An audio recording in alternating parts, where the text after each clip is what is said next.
The NFL is known for its balance. Of the major sports leagues, it's probably the one with the smallest gap between its two conferences and between its best and worst teams. It's common to see a team in the NFL go from worst to first. It's almost unpredictable on a given basis what teams are going to be good and what teams are going to take a step back. And that unique quality to the NFL and football is why there are so many fan bases, despite watching 20 years of bad football, that still find themselves being able to have hope at the beginning of every season because the balance is so good. But even though the NFL as a league is very balanced, that doesn't mean that there are some very unbalanced elements of that structure. Because if you look at the divisions within the conference itself, then that starts to tell a different story. And no division in football, I think, is going to tell that story better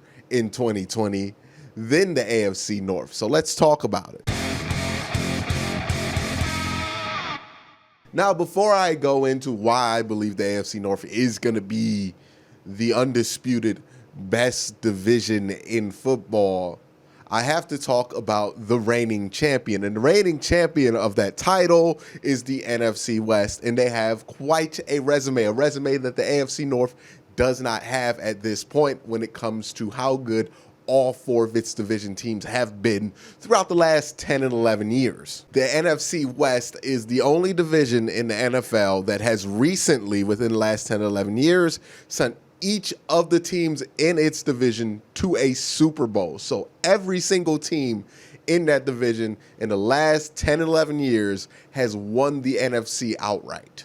That's very impressive. That speaks to how good the organizations are, how well run they are. Even a team like the Cardinals, who don't necessarily have a great reputation, aren't necessarily one of the worst ran teams in the NFL by a long shot. So the NFC West this year, last year, and every year before is no joke. They are definitely one of the best divisions, if not the best division in football. And when you look at them from a team-by-team basis, the case gets clearer. You know, Seattle has Russell Wilson still in his prime and improved DK Metcalf. If they can get the run game healthy, get something out of Rashard Penny and a consistent pass rush to replace what seems like a non-existent Jadeveon Clowney. I don't know where Jadeveon's going to play, but it doesn't look like Seattle at this point. Then Seattle can be one of the favorites to make the Super Bowl next year. And talking about making the Super Bowl, let's talk about the team that made the Super Bowl last year out of the NFC, and that's the San Francisco 49ers. Now, the San Francisco 49ers have a dominant defense. We've heard everything about their interior of that defensive line. Also, they have Nick Bosa, who is an absolute terror on the edge, and it's hard to think that he was a rookie when he was doing that, and he's only going to cause more destruction as he gets more experience and more time to play in the NFL. So that's going to still be one of the most dominant defenses in the NFL. Now, offensively is where things start to get dicey and where you start to be concerned that the 49ers may have hit their ceiling as a team last season. Because, yes, they have Kyle Shanahan, who can do a lot with a little on offense, and he certainly did that last year with not much on that offense. And it will be interesting to see how they handle that going forward, because I do think there's going to be an inevitable bottleneck with the San Francisco 49ers when it comes to how good their defense is and how limited their offense is going to be because of the money that they have invested in certain individuals. And then you had the team that went to the Super Bowl the year before, the LA Rams. Now, just a year ago, this team was the talk of the NFL. Everybody wanted to mold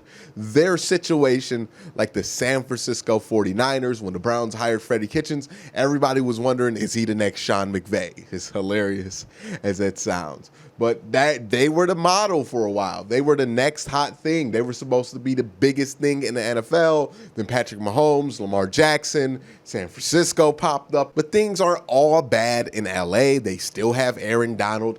They also have Jalen Ramsey on that defense. So that defense does have the pieces to be good. The offense is kind of like, now, they did draft Cam Akers, the running back out of Florida State, who I think will be a huge upgrade in the running back position for them. So it'll be interesting to see how things line up there. And also Jared Goff. Who is he? How good is he? Was last year just a bump in the road for him, or is that the story of Jared Goff? So a lot of things have to be answered about the LA Rams that put them in a more uncertain position than they were just 2 years ago when they were the model for the NFL on how to build a franchise. And then you have one of what I think is one of the most interesting teams in the NFL, and that's the Arizona Cardinals. Now, offensively speaking, you can see why this team is interesting because they have a really good rushing attack, even though they just got rid of David Johnson. But without David Johnson last year, they had the second best rushing attack in the NFL per DVOA, and that is mostly because they have Kyler Murray at quarterback. And it's going to be interesting to me to see if Cliff Kingsbury takes that extra step in that spread offense and decides to kind of do more of what Baltimore's doing, because I think Kyler Murray is probably the only other quarterback in the NFL that can successfully run that kind of system, because he is very talented with the ball in his arm as a runner, and he can throw on the run pretty good too, so he can do some of the things that Lamar can do, and not a lot of people can do those things. So I would expect some of those elements to trickle into what Arizona's doing. You add that to a wide receiving core that's honestly pretty good with Larry Fitzgerald as the veteran and DeAndre Hopkins as a target to throw to, and you can start to see why this offense for Arizona could be very exciting. Now, Cliff Kingsbury, big question mark on him. I don't know how good he is and how imaginative he is and how he's going to be able to take advantage of all the pieces that he has. But given the pieces that they have and how interesting those pieces are, it's worth a shot, and they might have a very, very electrifying offense. Defensively, this team has nothing. I think they have Isaiah Simmons, Chandler Jones, and then nothing else around them. It's like having two heated seats in a Ford Pinto at that point, because there is literally nothing there but a aging Patrick Peterson who is not Patrick Peterson anymore. Now, I know you just heard me say all these nice things about the NFC West, and you're wondering, why do I think this isn't the best division in the NFL? Why do I think the AFC North is better? And that comes down to three things. One, I think San Francisco is going to run into a definite ceiling with just Jimmy Garoppolo and his limitations as a quarterback, and also the lack of pieces on offense. I know Kyle Shanahan is one of the best offensive coordinators in the NFL. I've seen him do a lot with nothing in Cleveland. I just don't know how much more juice he can squeeze out of that offense with Jimmy G back there. And also, Jimmy G is not the most reliable guy out there from an injury standpoint. And if he goes down, sure, Jimmy G's not great, but CJ Beathard behind him is even worse. So they have some question marks to answer there offensively. Arizona, they're going to be fun to watch. I think they're a red zone team, definitely to watch. But they have a terrible defense. I think it's going to cost them a lot of games this year. Again, I'm not in love with anything they've built on the defensive side of the ball there in Arizona. And then with the Rams, it's just too many question marks on there. How are they going to get certain pieces to fit? Are they going to be able to take advantage of Jalen Ramsey? Is Jared Goff even good anymore? There's just way too many questions in order to feel confident that the LA Rams are going to be anything more than 8-8 this season. And I think that's why they're going to take a step back. Not because the division is going to be terrible, but I just don't think they're going to be at the same level that they were last year, where they had two legitimate Super Bowl contenders coming out of it by the end of the season. Now that we've addressed the NFC West, let's talk about what is, in my opinion, the best division in football. Now, in my opinion, the team with the most questions to answer in the AFC North is most definitely the Pittsburgh Steelers, because sure, a lot of people think they might be good or have faith that they're going to be good, but if you really look closely into that situation, there are a lot of question marks that I think people will start to worry about whenever camp starts for the NFL, because these are serious questions that they have to answer that nobody's talked about. How does a 38-year-old Ben Roethlisberger, who just had surgery on the elbow on his throwing arm, recover from that? Is he going to be ready to go? Is he going to be the same Ben Roethlisberger, or even more than 50% of what he was? Because if he's not, then that's going to be a huge problem for the Pittsburgh Steelers. Again, Big Ben is somebody who really benefits from how he can throw off platform or without having to use his legs in there. That's essentially a lot of throwing with just the elbow, because he can't get his feet to move, because that's a lot of Big Ben's game, throwing on the run. Your elbow is incredibly important when you throw with that mechanic, and if that's not in Big Ben's arsenal at age 38, then there's going to be a question of how good Big Ben's going to be for this offense if he can't do the things that Big Ben's going to do. And again, that injury might indicate that he might not be able to do some of the same stuff, but we'll see how he looks when he comes back for camp. Also, another huge question, was this regression from Juju Smith-Schuster and James Conner just a one-time thing? Because I know a lot of people in Pittsburgh blame Juju's regression on the quarterbacks and James on injury, but James is also injury prone, and Juju Smith-Schuster, I mean, the reality might be that the quarterback play for next year might not be better than it was last year. And honestly, good number one receivers are able to at least get 1,000 yards no matter who's the quarterback. And the fact of the matter is that both players disappointed massively last year when they were asked to be the focal point, and that might just be the issue with those two players, is that they're not players that can be the focal point of an offense. And if that's the case, then the Steelers are in big trouble because they really don't have replacements or anybody better to put in that situation. And that Pittsburgh defense is good. They are very solid, but they do have some things that they need to answer for, especially with how they ended the season last year with 2 losses to 2 teams in 2 situations that they shouldn't have lost to. They lost to the New York Jets, and then they also lost to the Baltimore Ravens without any of their starters. And the Baltimore Ravens, I do believe, put up 28 points in that victory. Again, it's not something great defenses allow to happen, especially when you just need a win to get into the playoffs. So that's a question mark as well. So not saying the defense is bad, but how good that defense is, I think some people have a tendency to overrate it, and I think that's a question mark. And I think the reality for the Pittsburgh Steelers is, at this point, if Ben comes back and he's 50% of what he used to be, they'll win at least 8 games. They might make the 7th seed, and they'll be a solid team this year. But if he's anything less than 50%, which is very likely at age 38, coming off of surgery on your elbow of your throwing arm, then this team is in trouble, especially if the other teams in the AFC North pick up their slack from last year, like I kind of expect them to. The Bengals are a very interesting team because I think they have a very slept-on offseason. They signed DJ Reader, they signed Trey Waynes, they signed Josh Bynes, all to help that defense that was awful last year. And they're also getting back from injury Jonah Williams, who was the left tackle that they drafted in the top 15 of the draft last year. So they got a better defense than they had last year, a better offensive line, a healthy A.J. Green. They have T. Higgins on top of that, Tyler Boyd on top of that with a better offensive line. And oh yes, they drafted number 1 overall, what some think is the best quarterback prospect in the last few years, Joe Burrow, which might be significant. I don't know how much better the acquisitions in free agency are going to make the Bengals defense. I don't know if it's going to make them significantly better or just slightly better. But I do think that Joe Burrow, if he is who everybody thinks he's going to be, does make that offense very, very interesting and almost kind of intimidating to this point. I mean, you got Joe Mixon, A.J. Green, T. Higgins, and Tyler Boyd on the field at the same time. That's going to be hard to cover. They can put a lot of points up. And if that defense can be better than mediocre, which they were last year, then you have a team that could surprise a lot of folks this year, especially since the Bengals, despite the last 2 seasons, were a pretty decent team before that and have a pretty decent foundation still because they didn't trade the house to get to where they are. So if I were a football fan, I would definitely keep my eye on the Cincinnati Bengals because that's going to be a very interesting team. And then you have the Baltimore Ravens.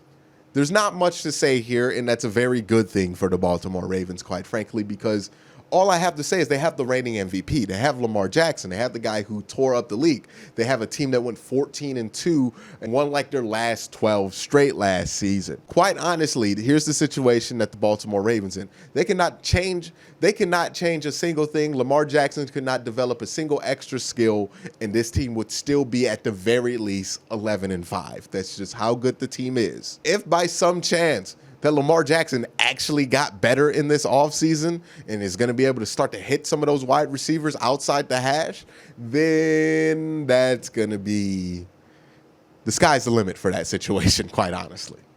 And I think the Ravens are the obvious and one of a handful of teams that are legitimate Super Bowl contenders in 2020 at the start of the season. Now, speaking of teams that should be Super Bowl contenders by this point, especially if you look at the roster, that just aren't because they continue to overwhelm, that's the Cleveland Browns. They should be as obvious of a Super Bowl contender as the Baltimore Ravens, but they decided to go 6-10 last year and be completely dysfunctional, having to fire everybody and replace them with a new coach and a new GM. And the Browns, like the Steelers, have a ton of questions to answer, but the upside of the Browns, unlike the Steelers, is much, much, much higher.